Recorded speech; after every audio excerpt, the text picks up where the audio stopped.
As you probably saw from the last video, I'm having a few banking issues at the minute. But in the course of me trying to sort my problems out and set up new accounts and so on and so forth, I got talking to just a guy that works behind the desk in one of the banks. And he told me this. He started talking about migrants coming into the bank. He said there's a migrant, Syrian migrant, that was in the hotel in this town. Syrian migrant walks into the bank with a letter from the hotel demanding that he gets a bank account. And the guy said to him, says, well, your national insurance number? No. Are you getting benefits? No. You know, are you on the system? No. But he was demanding a bank account.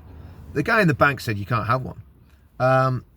The refugee went down the road to another bank, and I'm not going to name these banks, to another bank, and straight away, in fact, yeah, I'm not going to name it, but straight away, he got a bank account immediately. No messing about.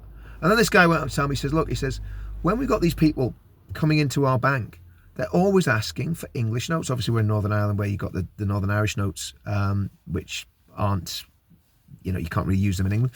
So they're always asking for English notes. So why is that? Are they travelling backwards and forwards to England? Is that why they need the money? He says, no. They're sending, this is for their benefits. They're sending their benefits home with English money. So obviously they're going to some money changer who's then sending the money to wherever they're from. A lot of these guys from Syria, according to this guy in the bank. And they're sending our money that we've given them in benefits to their families in Syria. That's what the bank guy told me. He said he's dealing with this all the time. It's not a one-off. It's happening all the time.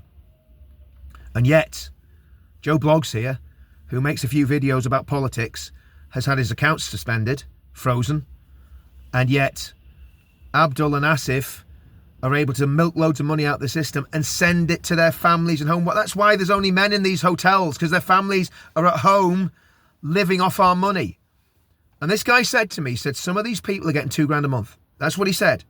Now, again, it's anecdotal. I've got no proof. It's one guy telling me it. But he didn't seem the sort of guy that would be lying. Okay? That's what we're up against. I'm not going to tell you which banks these are, because obviously I don't want to basically expose this guy and cause him any problems, because he was very worried about this sort of thing, his name getting out and where he worked getting out. But that's happening at banks up and down the country. We're getting milked.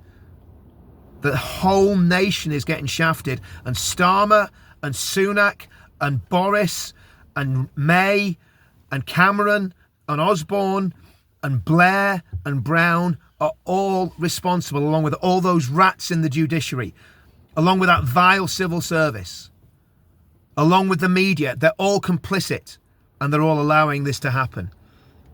Welcome to Sucker Punch Britain. See you all soon.